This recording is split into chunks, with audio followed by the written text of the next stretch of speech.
nagpapakatagal, tayo po'y mag-aaral na ng salita ng ating Ama. And I'm encouraging you to open your Bible in Numbers chapter 20. Okay? Numbers chapter 20, verses 9 hanggang verse 12. Numbers chapter 20, verse 9 hanggang verse 12. Ayan. We're going to talk about somehow yung mga lapses o downfall ng mga biblical characters. And in which, makita po natin ang kay Moses. Babasahin ko na lamang po at pakisundan nyo na lang ng inyong paningin. At ganito po ang ating matutunghayan. And Moses took the rod from before the Lord as he commanded him, and Moses and Aaron gathered the congregation together before the rock, and he said unto them, Hear now, ye rebels. Tumutukoy ito sa Israel. Must we fetch you water out of this rock? And Moses lifted up his hand, and with his rod he smote. Okay? He smote the rock twice. And the water came out abundantly, and the congregation drank, and their beast also.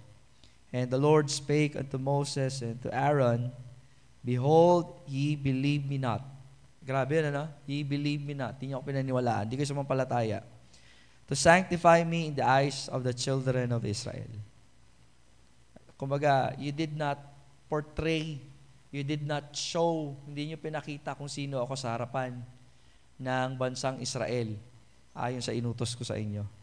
Therefore, ito yung hatol ng Diyos, ye shall not bring this people congregation into the land which I have given them. Hindi kayo papasok sa lupain ng pangako. Hindi, no? So, God is giving us a warning. And let us see kung ano ituturo sa atin ng Panginoon oras na ito. But before that, ask God's guidance. And as we pray, tayo po'y manalangin. Muli, Ama, kami po'y nagpapasalamat ngayong umagang ito. Salamat sa pagkabasa ng iba na salita. Father, we ask that you continue to give us the wisdom and the humility. Sa ganon ay hindi lamang po namin basta maunawaan, mapakinggan o maunawaan ang inyong salita. Pero higit sa lahat, Lord, magkaroon po kami ng transformation. Lord, help us as we study your word. May the Holy Spirit continue to move in our midst, to talk to us, to convict us from our sins, and to change us upang magpabago po kami sa inyo. Salamat po ng marami, Ama. Papuri pa sa salamat ang binabalik namin sa iyo sa pangalan ni Jesus. Amen at amen. Maaari po tayong maupo. Turning your burden into blessing. Turning your burden into blessing. Ano ito pag-aaral natin? So, ang topic po natin, a case of a messed up burden and a missed blessing. Magkaiba yun na. Ang title po natin, Turning Your Burden into Blessing. So, yung downside nun, yung ibaba niya, ang topic po natin, the case of a messed up burden and a missed blessing.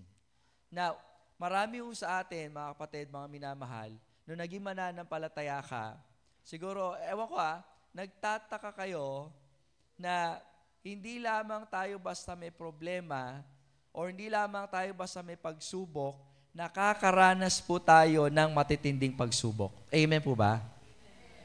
Now, as a believer in Christ, supposedly, mga kapatid, sa panahon po natin ngayon at sa level po natin ngayon, somehow, hindi na dapat tayo nagtataka sa mga pagsubok na dumadating po sa atin.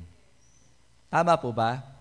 Now, if you're going to look at James, panandalian po, let us jump in the book of James chapter 1. Okay? In the book of James chapter 1,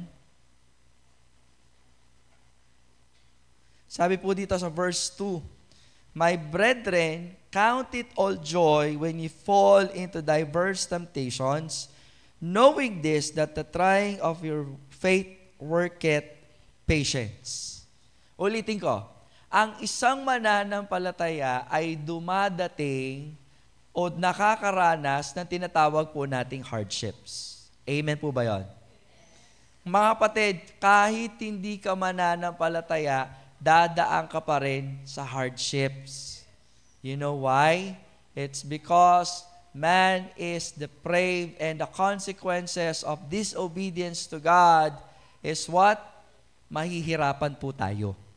Now, ibig sabihin ba nito, Pastor, pag ako'y naging mananampalataya na hindi na ako mahihirapan? Hindi, mahirap pa rin. Ang pinagkaiba mo sa hindi mananampalataya, ngayong mananampalataya ka na, oo, nahihirapan ka, pero kasama mo ang Diyos. You have to choose your hardships. Parehas na mahirap eh. Ano pipiliin mo? Yung nahihirapan ka na malayo sa Panginoon o yung nahihirapan ka kasama ng Panginoon? You have to choose, mga kapatid, mga minamahal. Mga kapatid, it is very easy for us to say na mananampalataya ka, na wala kang problema, pero alam nyo, mabubuhay ho kayo sa kasinungalingan. Sapagkat ang isang tunay na mananampalataya, bagamat nahirapan, merong Diyos yan. Kaya lang mukhang wala at nakakangiti kasi nagkakatalo lagi yan sa focus eh. Tama?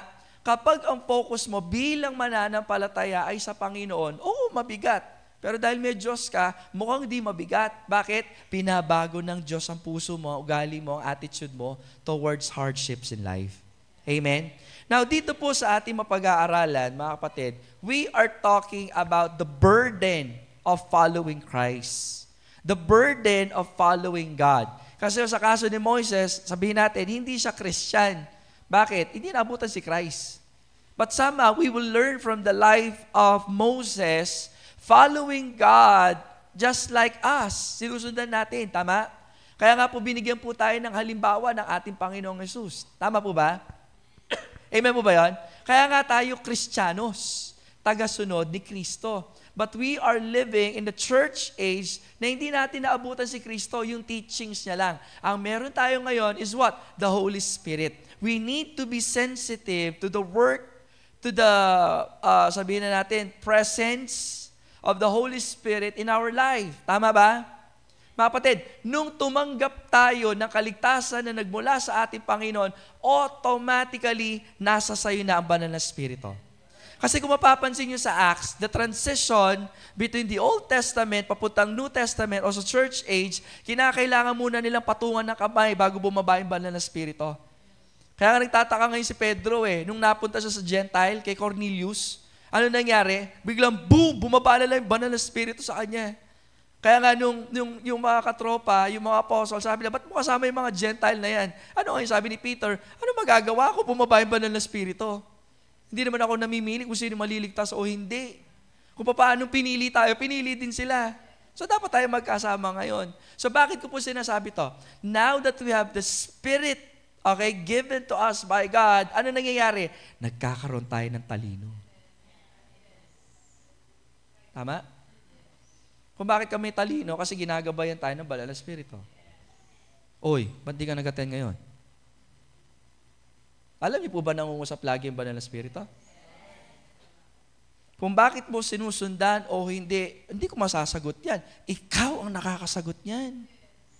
Kaya dapat natin tinatanong lagi ako nga ba talaga totoong mananampalataya? Kasi kapag hindi ka, alam mo yun, nagkakaroon man lang ng desire, hindi ka man lang nako-convict. Kapag hindi ka nakakadalo ng gawain, kapag hindi ka nakapagpe-pray, mga kapatid, ibang spirito ang tinanggap mo, hindi ang spirito ng Panginoon. And don't tell me, magiging strict ako sa bagay na ito. Na, alam mo, Pastor, nag-attend naman ako sa ibang church. No. Nung nakakilala ka sa Panginoon, inilalagay ka niya sa isang pamilya. And if you are in the family of the San Juan Lubao Baptist Church, inilagay ka ng Diyos dyan para pagpalain ka ng Diyos dyan. Manatili ka dapat na nandiyan dyan. Hindi pwede yung, Pastor, nag-church naman po. Hindi ganun yun. Walang pinagkaiba yan sa physical na pamilya. Oo, may magpapakain sa iba, pero iba pa rin sa sarili mong tahanan. Nagigets po niyo? So, kanina ba cellphone to lagi umiilaw na to? So there's a lot of things happening in a believer's life that we need to be careful. Kinakailangan natin maging maingat. Mga kapatid, very rampant ngayon. Please listen to me and please, yung attention niyo dito lang ho. Maraming nagkalat ngayon sa FB na mga mananampalataya kuno na mga church ay nagiging tinatawag nating tyrant, controlling. Alam mo bakit nila nasasabi yon? Kasi ayaw nilang magpa-correct. That's the problem. Pero kapag ang isang mananampalataya, kasi masunurin po yan, hindi man sa tao, hindi man sa pastor, kundi ang Diyos, kayang magpa-correct niyan. Hindi niya na kinakailangan pang pagtakpan o worse ang ginagawa, naninira ng ibang tao. Hindi ho totoong mananampalataya yun. Mga kapatid, hindi tama na kinokorek ka, alam mo yun, ikaw naman, ang dami mong alibay. Di ba lagi natin sinasabi to? Kapag tayo tinutuwid ng Panginoon, ano madalas natin ginagawa? Pinagtatakpan. Di ba? Ay, di totoo yan. Nagtuturo ng ibang tao. Maraming ganyan, lalo sa klase ko, sa grade 9. May binawalan. O tikay po makanyan. Samantalay ko, binabawalan ko. Parang Kristiyano, may ganun din eh. Di ba? Ako lagi nakakita ng pastor, nakakita ng metongkin. Di ba? Magmala na, ano yung mga kabaduy? Ano kinalaman nun? Nagigets po ninyo? Di ba? Or yung worst, ano yung mga worst na scenario? Yung nga, pinagtatakpan, nagtuturo ng ibang tao, or nag-walk out. Lumalayo, umaalis. Bakit? Ayaw magpakorek eh. Please listen to me. If your attitude is just like that, una, tignan mo, ligtas ka ba? Ha? Kasi hindi yung ganun, gawain ng ligtas na tao yung ganun. Amen? And as a pastor, I am giving you warning kasi meron tayong mga dating kasama na iba na ngayon. Nagigets po ninyo? Na kung totoo kang nakakilala sa Panginoon, tinutuwid ka, hindi ka dapat naninira ng ibang tao. Dapat tinatanggap mo ano may kamalian kasi lahat tayo nagkakasali. We are praying to God na, Lord, even though nagkakatipong kami, wala akong matuwid sa amin, kaya lang kami nagiging matuwid na kakaharap sa inyo nang dahil kay Kristo. Pero kung malayo kami sa inyo, sino yung makakatayo sa atin sa harap dito? Sige nga. Kahit ako nga pastor eh. Pero nang dahil sa habag ng Panginoon, pilit tayo nagpapakorek sa Panginoon.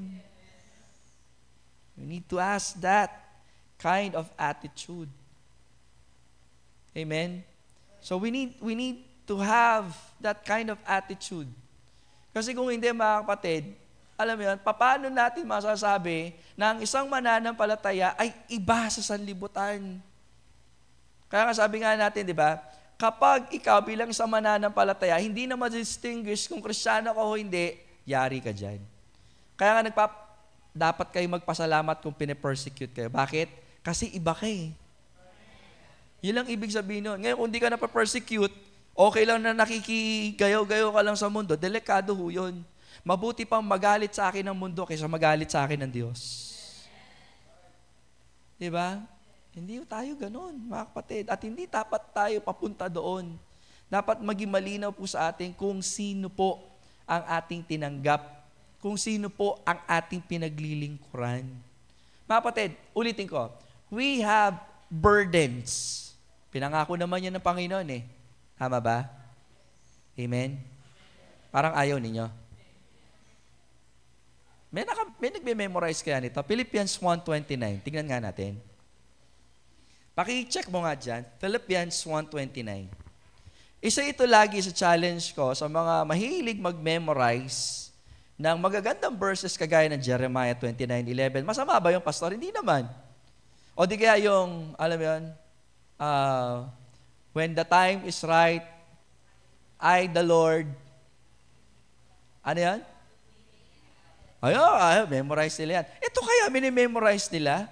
For it is, unto you, it is given in behalf of Christ, not only to believe in Him, but also to suffer for His sake. Ayaw nila yan kasi may suffer eh. Hindi, parang pangit pakinggan. Walang susunod sa'yo dyan. Pero tingnan mo yung pagkakasabi. Hindi lang basta sumampalataya ka sa Panginoon, kundi, ano sabi dyan? To suffer for sake. Pero bakit? Kasi nga, nung sinusunod mo ang Panginoon, galit sa'yo ang mundo. Galit sa'yo si Satanas. Ayaw yun ng katawan. Kaya nga po yung malayo sa Panginoon, mamaya makikita rin natin to Alam mo yan, na hindi disiplinado ang katawan. Ayaw ng Bible reading, ayaw ng memory verse. Pinagmamalaki ko lagi ito sa aking mga kasamang pastor. Sabi ko, ibang-iba na yung program namin sa church. Tad-tad kami ng Bible reading at tad-tad kami ng memory verse. Kasi marinig mo lagi sa pastor, kayong mga miyembro, hindi kayo nagbabasa ng Bible. Ba't hindi natin turuan o i-incorporate natin sa ating programa sa church na at least napupush tayo. Kaya nga, sana maging totoo lagi sa puso nyo to kasi pinagmamalaki ko Mga young people namin, gumigising alas 5 ng madaling araw. Sabi ko sa kanila, walang young people na gumigising ng alas 5 ng madaling araw. Pero ibahin mo sa San Juan. Diba? Nagdi-devotion yan. Ngayon, bilang mga nagdi-devotion naman, gawin yung totoo sa inyong mga puso. Hindi porke gumigising, doon lang yon. Hindi, dapat may pagbabago. Diba? May pagsulong sa ating pananampalataya. Now, we're going to dive in the story, in the book of Numbers. Now, isa lamang ang gusto kong maitatak sa isipan ninyo. That even though as prestigious or well-known prophet just like Moses, kapag hindi niya iniingatan ang relasyon niya sa Panginoon, kahit sino ka pa, anong ginagawa mo, hindi mo makakamta ng pagpapala ng Diyos. Moises to. Ang isa sa highlight ng bansang Israel ay ang makatapak sila sa promised land. And it's a privilege for Moses na ililid niya ang Israel. But because of one mistake, but because of one disobedience, a lack of discipline, hindi siya papasok sa promised land. Kaya ang Diyos, makatarungan. Wag niyong gagamitin ang term na fair. Ang mundo talaga hindi fair. At ang Diyos, hindi din siya fair. Uy, talaga, pastor? Opo. Bakit hindi fair? Kasi kung patas ang Diyos, hindi kanya bibigyan ng kaligtasan. At wala namang karapat-dapat sa kaligtasan. Gusto mo ng patas, impyerno tayong lahat. Kasi ang Diyos, hindi siya nag-ooperate sa fairness. He always operate based on grace. Maliwanag? Pag sinabi, totoo, hindi patas ang Diyos. Kaya alam mo, yung nagpatawag siya ng worker, na yung nagtrabaho ng alas 8 ng umaga, may dumating ng alas 12, tapos may dumating na worker, halos magtatapos na. Tapos anong binigay sa kanilang sweldo? Para-pares lang. Okay? Kasi nagtataka yung mga ibang yung ibang worker kasi nung binibigyan, ang unang binigyan yung huling dumating. Okay? So halimbawa, 5,000. Sabi ng mga nauna, uy, Christmas, mukhang mas malaki sa atin. Siyempre, mas maaga tayo. Gulat sila, patas, pare-parehas sila ng pagkakabigay. Anong ibig sabihin ito, mga kapatid? Again, God is not operating based on fairness. God is always operating based on His goodness or yung tinatawag nating grace. Kung ano pa man yan, ang Diyos na ho nakakaalam Sino ba naman ako para bigyan ng kotse ng Panginoon? Sino ba naman ako para bigyan ng bahay ng Panginoon?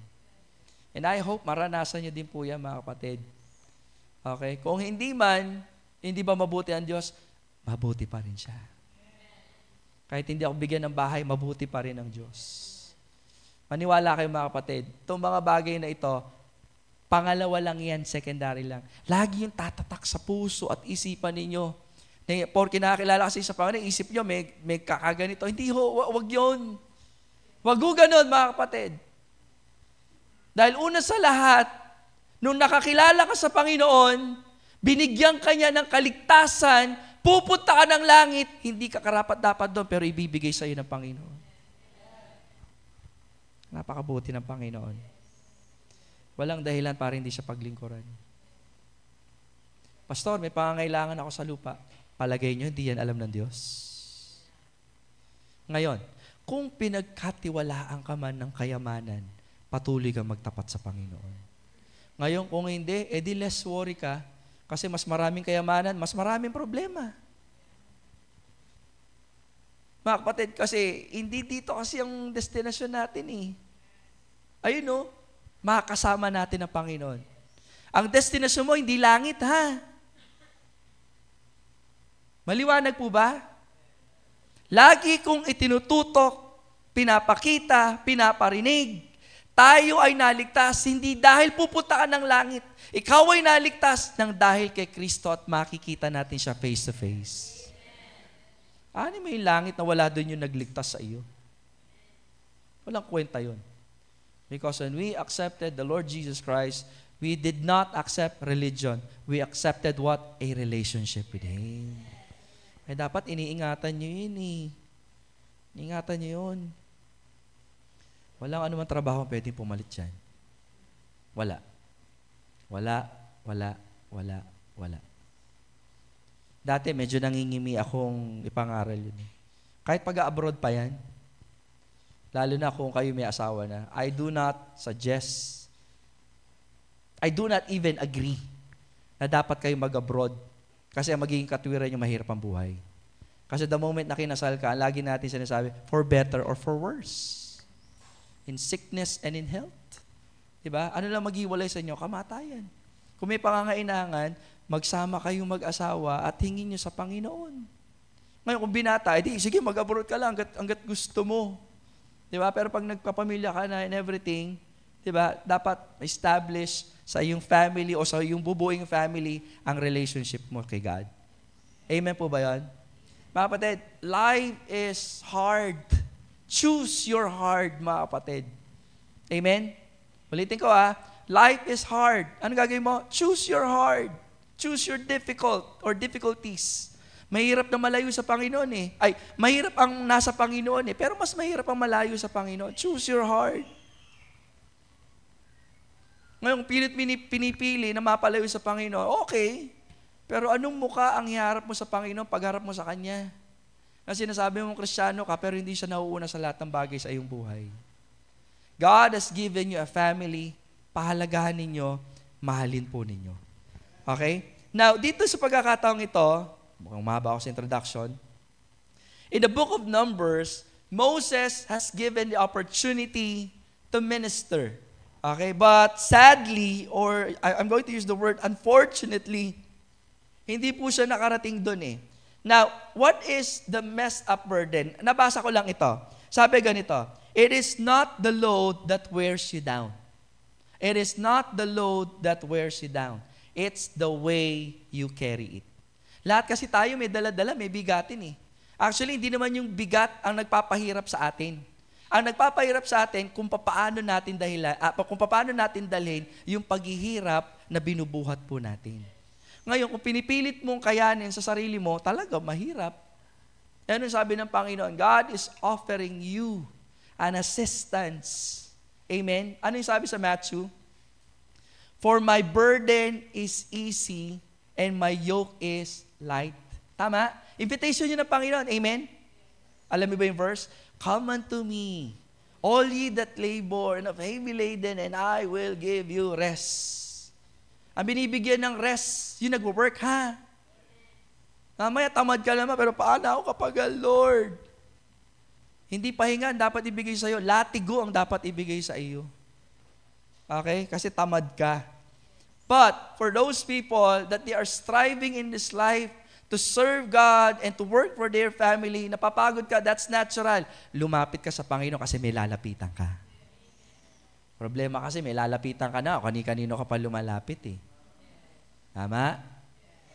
Hirap na hirap ka sa buhay, lapit mo kaagad sa Bombay.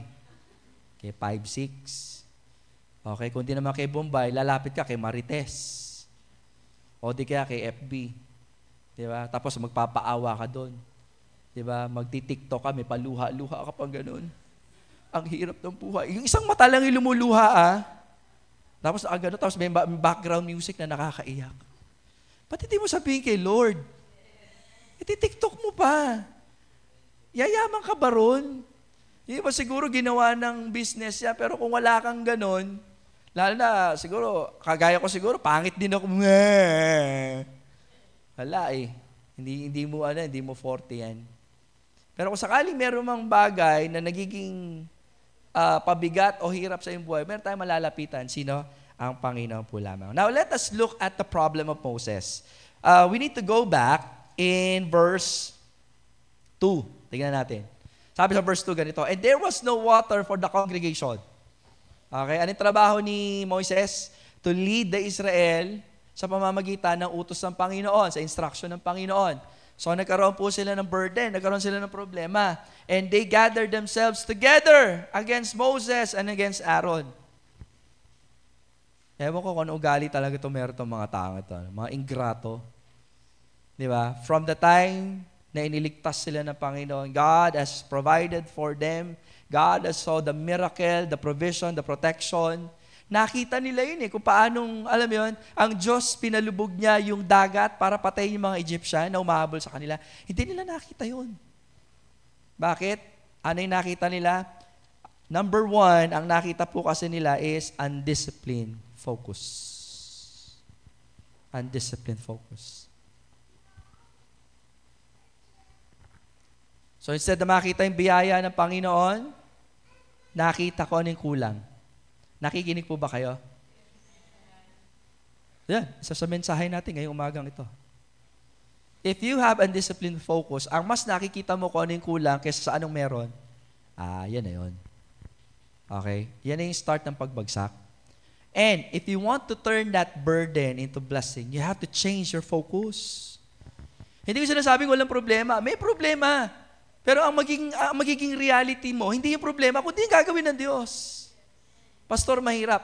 Kaya nga tinatawag na pananampalataya eh. Hindi pa man nangyayari, pero alam mo, gagawa ang Diyos. Yan ang di maintindihan, ang di mananampalataya. Kasi nga, di mananampalataya. Sino dapat gumagawa nun? Mananampalataya. Ang tanong, ginagawa kaya? Sila hindi. Okay? Hindi yung ginagawa nila. Tuloy natin sa verse 3. And the people told with Moses and spake, saying, would God that we have died when our brethren died before the Lord? Diba? Kita yung pananalita ng mga to. Negative. It's pure negativity. Pero mo, hindi nila kami ng Diyos dito para patayin. Imagine mo yung salitang ganun. Samantalang kakaligtas lang sa kanila eh. Huwag na nating sabihin yung niligtas sila sa Egyptian, yung nasa wilderness ka pa lang, mamamatay ka na dun. Sa init, sa lamig. Anong ginawa ng Diyos? Pillar of cloud and pillar of fire. Tapos may gana ka pang magsalita ng ganun, no? Amen? Tayo, ano pwede nating sabihin? Nakaraos nga tayo sa pandemic eh. Hindi ba na naisip? O baka nakalimutan nyo na rin. Huwag tayo maging kagaya ng Israel, ha? Isipin nyo ng pandemic, wala tayong kakainin, bawal lumabas. May umubo, may bumahila, lumulundag ka na kagad. Diba? Natatandaan nyo yun? Tapos galit na galit ka pag hindi naka-face mask. Kaya mga panahon na yun, maraming magaganda at pogi, nakatakip yung mukha eh. Parang minsan, napanood ko sa TikTok yata, nagpapagupit, bading, tapos, mukhang Koreano. Tuwan-tuwa yung pakitanggal mo yung tinanggal niyang gano'n. Ay, balik mo na lang uli, sabi yung gano'n. Katawa yun eh. Salamat sa Panginoon, nakaraos tayo doon, mga kapatid. Diba? We live another day, another week, another month, another year to tell that story. Kaya totoo yung awitin eh. Count your blessing. I-count niyo lagi yun. Sino mag-aakala na nairaos natin yun? The pandemic of 2020. Okay? So, salamat sa Panginoon. Hindi ganyan yung mga tao niyan. Verse 4. Sabi sa verse 4, ano sabi dyan? And why He have brought us up, the congregation of the Lord, in this wilderness, that we and our children and our cattle should die here. Kayo nga sumagot dyan. Sige nga, bakit sila dinala ng Diyos dyan? Kasi binigyan sila ng pangako. Ano yung pangako? Dadalhin sila sa lupain na flowing with milk and honey. Pero yung focus nila na chef. Tama? Dapat ang isip nila, dinala tayo ng Diyos dito para ibigay niya sa atin lupa yung pangako. Na chef. Dinala tayo ng Diyos dito para patayin niya tayo. Salbahing Diyos yan. Ganun ang implication niyan eh. Ayan o. Para mamatay, kung mamatay tayo at yung mga ari-arian natin, grabing utak meron yan. Tuloy mo sa verse 5. And wherefore have you made us come out of Egypt to bring us into this evil place? It is no place of seed, figs, or vines, or pomegranates. Neither is there any water to drink. Eto na yon. Walang anuman dito. Ngayon, kung Kristiyano kayo, dapat paano yung mag-isip? Kung tagasunod sila ng Diyos, paano sila dapat mag-isip? Gagawa ng himala ang Diyos. Kung kayo kaya yan. Kasi wala talaga makikita eh. Nagigets po niyo? Tayo kasi binibehold, tinitignan lang natin yung storya. Pero palagi ko magiging ganyan din siguro tayo eh, no? Wala kang makita eh. Parang tayo. Di ba? Pag walang kasiguran yung buhay, wala ka ng bigas sa lalagyan, wala ka ng pera sa bulsa. Anong una natin ginagawa? Nagpe-pray o nag-aalala? Kayo makakasagot nun. At kapag nawawalan na ng mga bagay na dapat nating makita pero hindi natin nakikita, minsan sumasabay yung ugali. Sumasabay. Kaya sabi, walang tubig. Kasi focus natin si Moises. Ngayon, lundag na tayo kay Moises. Okay? So, ngayon, dahil na bad trip na si Moises, na dapat, kanino siya nakafocus? Sa Lord lang. Kasi siya yung speaker eh. Nagpapagamit lang siya. Pero dito sa pagkakataong ito, napuno na si Moises. Do not allow your emotions to change you. At least, when you are serving God. Sinasabi ko lang to mga kapatid, ang hirap niyan. Pero magagawa naman yan kung tama ang focus natin sa Panginoon. Moises na to, oh. Diba? So, anong ginawa ni Moises? Tingnan natin. So, inutusan siya, sinabihan ni Moises si Lord, verse 6, and Moses and Aaron went from the presence of the assembly. Bad trip na sila dito eh. Unto the door of the tabernacle of the congregation. Nagsumbong sila sa Diyos and fell down upon their faces, and the glory of the Lord appeared. Nagpakita ang Diyos sa kanila. And the Lord spake unto Moses the rod, and gathered thou the assembly together, etc. Okay, speak ye unto the rock before their eyes. Yun yung commandment. Ano yung utos? Speak ye unto the rock. Andito ba? Ayun o. Speak ye unto the rock before their eyes. Kausapin mo yung bato sa harapan ng congregation. Oy, bato. Mawa nung danom mo, kakit mula. Tumulo na yung danom ni. Ganun dapat. Diba? Oh, bato. Apelido mo, De La Rosa. Diba? So, kakausapin niya lang, speak ye unto the rock before their eyes, and it shall give forth his water. Kakausapin lang. Diba? Kung ano mo yung sasabihin, di ko alam. Siguro magsumbong sa bato. Ano ka sa spuntok din? No? Sige, mo nun, danum. Pwede naman yun eh. Anong ginawa ni Moses? O, tingnan natin. Okay. So, sa verse 11, okay, so inawakan yung tungkod, and then sabi dyan, and Moses lifted up his hands, and with the rod, he smote the rock twice. Psh! Psh! Ayun o. And the water came out abundantly in the congregation. Bago yun, may sinabi pa po pala siya sa verse 10. Okay? And, 10. And Moses gathered the congregation together before the rock, and he said unto them, Hear ye now, ye rebels. Kayo talaga, rebelde kayo eh. Galit na siya eh. Talagang, siguro bilang tao, sabihin natin, siguro bilang tao. Natural lang yun eh, tama? Magalit ka kasi nilid mo na nga sila, he abandoned everything in his life to follow God and to serve these people. Tapos ganun pa yung ginawa. Bilang tao, maintindihan mo yan eh. Kaso nga lang, sinasabi dito ng Panginoon, ganito, huwag kang tumingin sa kanila, tumingin ka sa akin. Naiintindihan ko, nasasaktan ka, pero imagine mo, sino yung una nilang sinasabihan? Hindi naman ikaw, kundi ako. Ang utos ko lang sa'yo, kausapin mo yung bato. Anong sinabi niya? Kimuha na rin tayo, kayo ano pa nga sa buntok. Bilang tao, we understand that. Pero dito yung maintindihan na pinaglilingkuran ni Moses at ang pinaglilingkuran niya mga kapatid ay isang banal na Diyos. Hindi niyo siya pwedeng biruin. Kaya pwedeng biruin. Because of the undisciplined focus, he missed the blessing. Messed up na yung burden eh. Dapat inayos niya na eh. May problema, hinga ka muna na malalim. Ako naniniwala, may gustong baguhin ang Diyos kay Moises. And that kind of situation is given to Moses para kahit papaano, oo, lingkod na siya ng Panginoon eh, pero may babaguhin pa rin. Parang ako, kahit lingkod ako ng Panginoon, may babaguhin pa rin sa akin. Hindi ako perfect eh. Just like the pastor, same thing with the congregation, may babaguhin din ng Panginoon sa inyo. Paano ba tayo nagre-respond sa correction? Sige nga. Paano tayo nagre-respond sa difficulty? Ako, makaka-relate ako dito kasi maiksi din ang pasensya ko eh. Minsan, nananampal. Hindi ako nananampal. Hindi ako nananakit ha. Pero galit, isa yan sa ng human emotion eh. Di ba? Anger, worrying, sadness, kalungkutan, being dismayed, those are emotions na dapat pinapakontrol po natin sa Panginoon. Paano natin gagawin yan? We need to change our focus.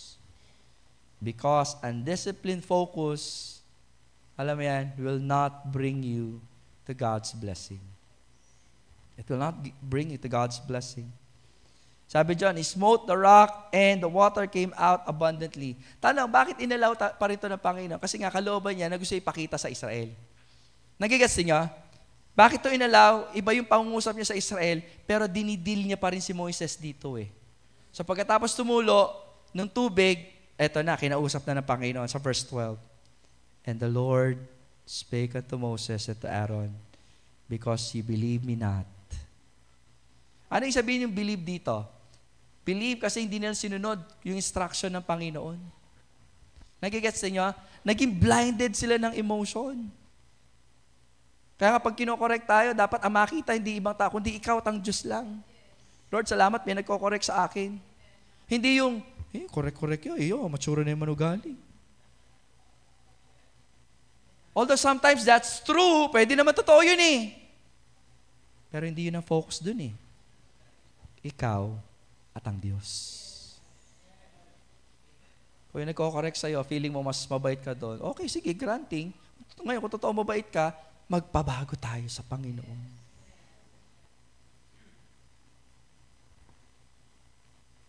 Mapalad ho kayo.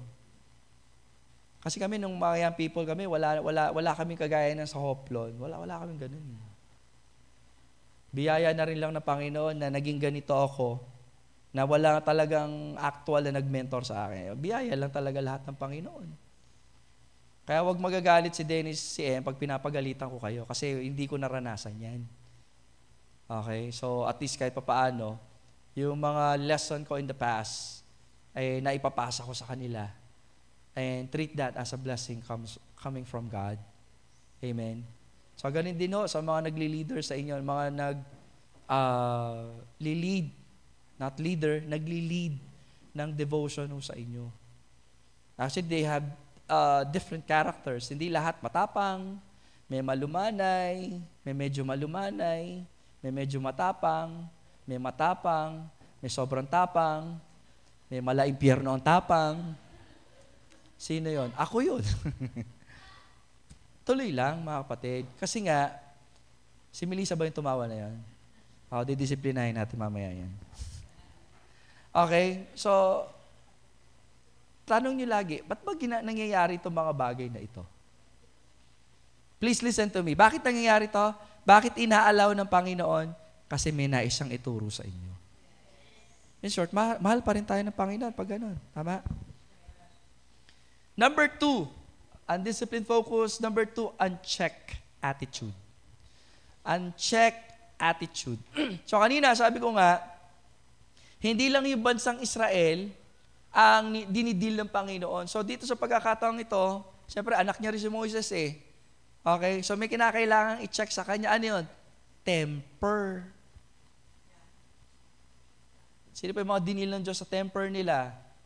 Si Peter.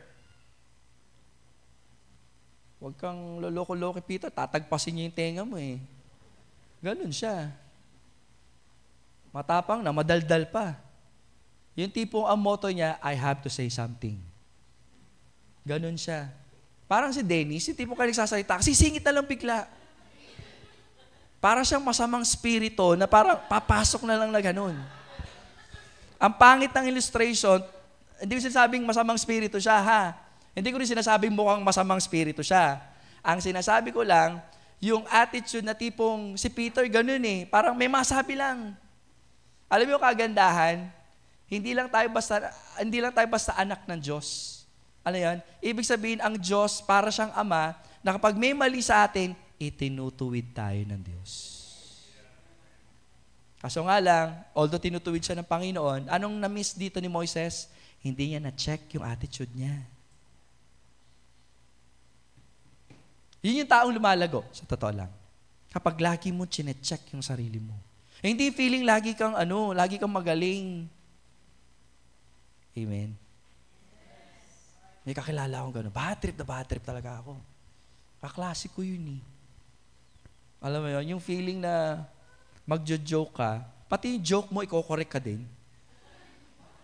May mga gano'n eh. Uy, alam mo, ikakwento ko nakakatawa. Alam mo, hindi, mali yung ano mo, dapat ganito, ganyan. Okay ka lang. Nagjo-joke ako, pati etymology ko, kino-correct mo. Etymology ng word, may mga gano'n eh. Bakit ko sinasabi ito, mga kapatid? Until you understand the need, parang sakit. Until you understand the need, you understand your sickness, you will not understand the need of a medicine. You will not understand the need for a doctor. Parang kaligtasan yun eh. Hindi tatanggap ang isang tao ng kaligtasan hanggat di niya muna naintindihan kung ano yung kasalanan. Kaya nga dinidil natin lagi sa press, di ba? Kinakailangan paunawa natin na maintindihan yung kasalanan. Kasi hanggat di nila maintindihan yan, ano yung i-offer mo sa kanila? Kaya nagkakandaletsi-letsi ang evangelism eh. Kasi ino-offer, try Jesus. Test Jesus. Ginawa mo pahulugan si Lord. Kapag may pagsubok, ayoko na kay Lord, ang daming pagsubok. Yun pala yun. Kaya ka tumanggap sa Panginoon, naiintindihan mo na makasalanan ka at hindi mo kaya iligtas ang iyong sarili. So ngayon nakakilala ka na, dapat ayusin yung buhay. Kasi from being a sinner, anong binago ng Panginoon? From being sinful, you are sinning less and less. Hindi tayo sinless ha, we are sinning less and less. Yung kasalanan dapat na paunti-unti hanggang sa pagbabalik ng Panginoon, binabago natin. Dami kayong dapat baguhin. Kung tatanungin ko kayo isa-isa, sige nga, pwede niyo po bang i-pinpoint yung babaguhin pa ng Panginoon sa inyo? Or hindi niyo naiisip yun? Galit, worry, katamaran, masamang isip, masamang dila, masamang pakikisama, masamang pakipagrelasyon, addiction. How do you deal with that?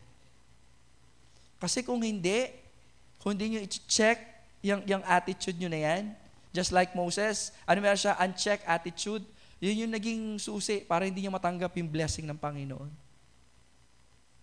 Kasi ang big deal nun eh. Moises, tapos hindi papasok sa promised land. Sayang. Kabaliktaran siya ng dalawang young people, si Caleb and si Joshua. Yung burden, yung obstacle sa kanila, hindi obstacle, ginawang opportunity. And I have found out, kung pupunta kayo sa Deuteronomy, anong meron doon? Kasi tinandaan nila, ang ginawa nila, tinandaan nila yung pangako ng Diyos. Kaya pala itong si Caleb, ang lakas ng loob na pagkasabi ko anong situation, kung anong burden, ang isa niyang sinabi, tara, sumugod tayo. Yung kasi yung may alam yung salita ng Diyos. Diba? Yun yung salita ng Diyos. Number 3 and last, at di tayo magwawakas. Ungrateful ministry. So, kaya hindi pumasok si Moises sa promised land. Number 1, undisciplined focus, unchecked attitude, and ungrateful ministry. Nakakalimutan ni Moises kung sino yung pinaglilingkuran niya. Ang pinaglilingkuran niya hindi naman tao. Kasi doon napunta yung focus, tama? Diba? Kayo mapagpasalamat. Hindi niya alam, nagre-reflect na rin pala sa kanya. Kasi sabi ng Panginoon, ang ganda sinabi ng Lord dito Sabi sa verse 12, balik tayo. Because ye believe not in me, okay? Because ye believe me not, okay, sa verse 12, to sanctify me in the eyes of the children of Israel. Yun yung commandment Kausapin mo yung bato so that the people will sanctify me. Kumbaga, ang trabaho lang ni Moises, oy, congregation, ito yung miracle. Ayan si Lord, nangyari? Yung pagkakapalo niya na dapat ang focus ng tao sa Lord, napunta kay Moises. Tama? Therefore, you shall not bring this congregation in the land I have given them. Yung hatol Ano meron nun sa atin? The Lord has given us also the ministry. Sa church na ito, kung wala kayong ministry, okay, kung wala kayong part, pangit pakinggan, pero wala kayong kwenta. Sorry for the word, that's a negative word. Hindi dapat ginamit yun. Pero for you to feel the full impact of the idea, anong silbi ng Diyos doon? At least kahit papaano mga kapatid, kapag may ginagawa tayo sa Panginoon, nalalaman natin kung anong klaseng pagpapasalamat ang buhay na meron po tayo sa pamamagitan ng paglilingkod na ibinibigay natin sa Diyos. Anong ibig sabihin nito mga kapatid? Ang ibig sabihin po niyan, kung bilang isang mananampalataya, wala kang ginagawang anumang paraan ng paglilingkod, kasama ng pamilya, okay, kung saan ka dinala, which is the San Juan Lubao Baptist Church, may problema ho tayo dyan. Ang laki ng hinihingi, no? Yung time, yung effort, dati. Nasama ba yun, Pastor? Hindi po. In fact, dapat nga yun Tama? So then again, balik po tayo. 3 bagay ang nais po natin makita. If you want to miss God's blessing, dapat meron kang discipline focus. If you want to miss God's blessing, yun ang gusto mo You need to have unchecked attitude. Huwag mo i-check yung ugali mo. Tuloy mo lang kung anong trip mo. Kung kailan mo trip maglingkod, it's up to you. You will miss the actual blessing that comes from God. Sige, be ungrateful to the ministry that God entrusted to you. Ang tagal na naglingkod ni Moises dito Sa isang iglap. So every opportunity na binibigay sa atin ng Panginoon, paglingkuran siya, ibigay na natin yung todo. Remember the sons of Aaron? I forgot the name, pero yung dalawang nagbigay ng strange fire, directly namatay sila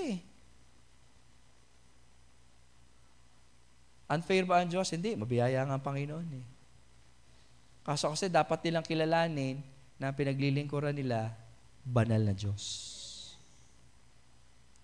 Yung fire na dapat i-offer sa kanila ay yung galing sa pinagsunugan ng offering. Siguro kumuha sila doon sa lampstand, o doon lang sila kumuha ng apoy. Siguro thinking nila, parehas siyang api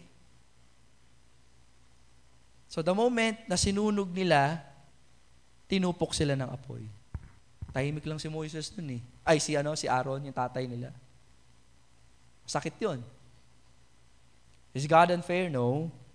Pinapakita lang doon kung sino yung Diyos na pinaglilingkuran nila.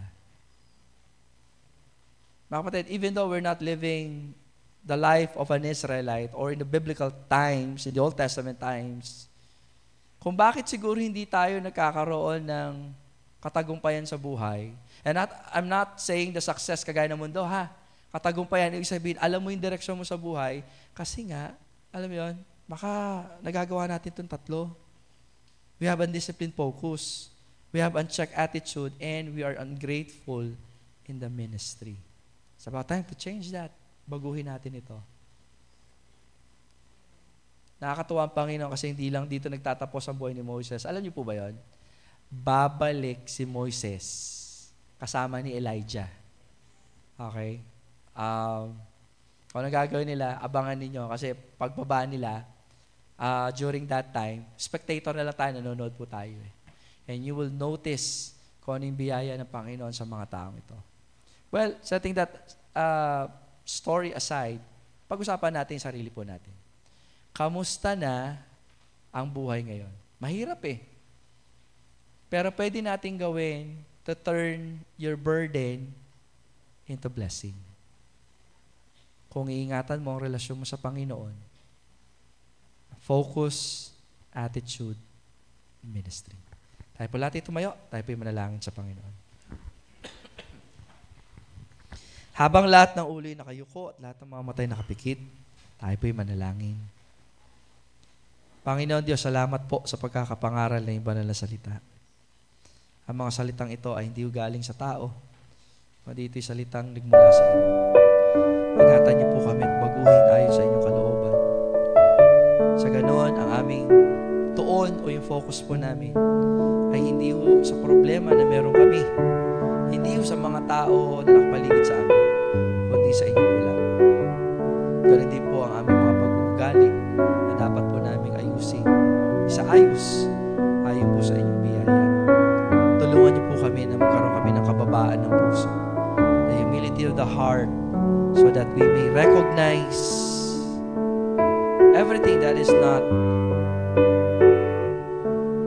good or worthy in your sight, O God. And also, Lord, dalangin ko rin po na sa aming paglilingkod ay maging mapagpasalamat po kami. Gawin po namin ito na hindi napipilitan, kundi punong-puno nawa kami ng mapagpasalamat na puso sa aming paglilingkod sa inyo. Salamat po, Ama. Ito po ang aming dalangin at sa amin sa pangalan ni Jesus. Amen. Palakpakan natin ang Panginoon. Maaari na po tayo mo.